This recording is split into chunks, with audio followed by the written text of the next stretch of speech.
Okay.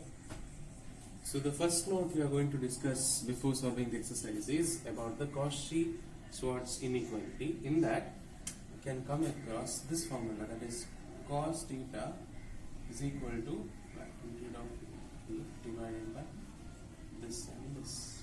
Okay. So here I will apply the magnitude both the sides, that is cos theta magnitude is equal to magnitude of A dot B divided by, this is the whole magnitude, so this will still remain the magnitude itself. Okay, so this as it is. Magnitude of cos theta will be always less than 1, correct? So this one, I can tell that this cos theta, magnitude of cos theta is always less than or equal to 1. But magnitude of cos theta is nothing but magnitude of A, magnitude of B divided by this one and this one is always less than or equal to 1. When I shift it the other side, I get the equation magnitude of A, magnitude of B is always less than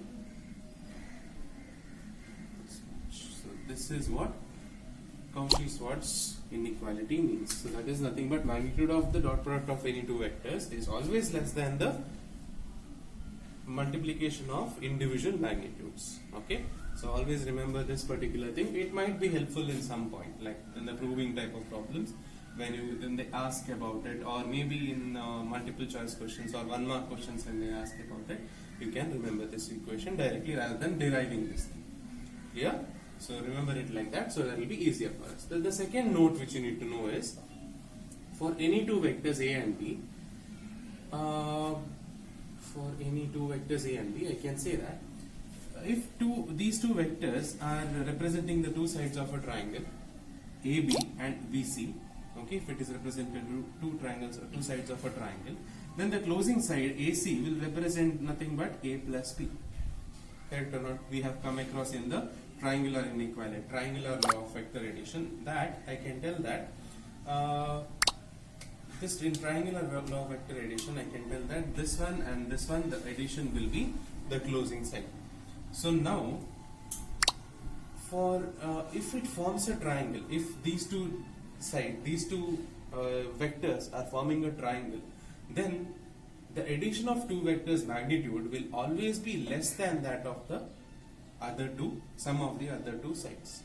We have come across this in the basic of triangles. Sum of the two sides will be always greater than that of the, sum of the two sides will be always greater than the,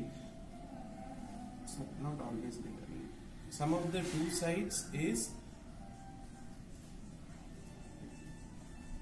always greater than one side, correct? No, always greater than the sum of the two sides is always greater than the other third side. So that is what the triangle tells. If I take a triangle, three sides will always only form a triangle if the sum of two sides is always greater than the third side.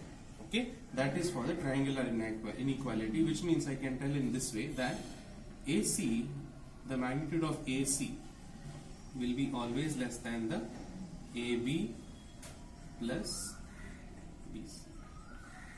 Yes or no? This, if this is true, that is holding true for triangular inequality. That's why it is called as a triangular inequality. Next, using this thing, the main important concept which you need to understand is about magnitude of A plus B if it is equal to the sum of two sides. If the third side length or magnitude is equal to the sum of the other two sides, then this triangle is nothing but a straight line, isn't it? This triangle, if the sum of this AC, this is AC, you imagine, and here is the point B, like this and like this. If AC magnitude is equal to AB magnitude plus BC magnitude, then all the 3 points on the same straight line. I mean, all the 3 lines will lie on the same straight line. Directly I can tell that ABC points are collinear. Clear? If the sum of the third side is equal to the sum of the other two magnitudes, it's not the vector, it is the magnitude. So if it is this particular condition holds good, then you can tell that the points are collinear. Okay, so in questions what they'll ask is show that the 3 given vectors are collinear. I'll take an example that there itself. So you can see here the 3 points are given to me, and these 3 points always picturize this question in the form of 3-dimension system. Okay. Otherwise, what would have happened is you would have you not know what are the vectors I need to look into. You will simply find the magnitude of this, this, and this, and you will be stuck forever. Okay. But you are not supposed to find the magnitude of these elements. You should find the magnitude of these things. Like this is A, B, and C. You need to find the magnitude of AB, BC, and AC. Clear? That means AB vector, first I will find out what is that. AB vector is nothing but using 2-point vector formula, that is x2 minus x1, that formula, that is x2 minus x1, that is 1 minus of minus 2 plus 2 I cap, then plus here 2 plus 3, 2 minus 3, no sorry, it is x, y2 minus 1, 2 minus 3 j cap, then plus 3 minus 5 k cap. So this is my AB vector. This is the first vector I am talking about. Okay, so that is 3I cap plus minus j cap, then here minus 2k. Then the magnitude of AB vector also, let me find it out together. 9 plus 1 plus 4, 14, no? Let it be. Then similarly I'll find out what is BC vector. Okay, and you all can do this, continue. BC vector, then after that you can find out what is AC vector. Okay, after finding BC vector, find magnitude of BC vector, then after that you find out what is AC vector, then find out what is magnitude of AC vector. Okay, after this I can check whether it is satisfying this condition or not, this particular condition or not. If it satisfies this condition, then the points are collinear. If it does not satisfy, then the points are not collinear. Since they are asking you to prove that the points are collinear, obviously it should satisfy this one. So such a way that any of these magnitude is equal to the sum of the other two side magnitude. It need not be AC only always equal to AB and BC. It can be any other thing based on whatever questions are given. Okay, so some one side magnitude should be equal to the sum of the other two sides magnitude. Then only the points are said to be collinear. Okay, you have understood, I hope so. Okay, so solve this problem and let me know if you have any doubts. And this is the example problem, I think. Yeah, it must be the example problem. You can check in the textbook as well. But anyway, if you have doubt, I will solve it in the next video. Okay, let me check the next one. This is another example.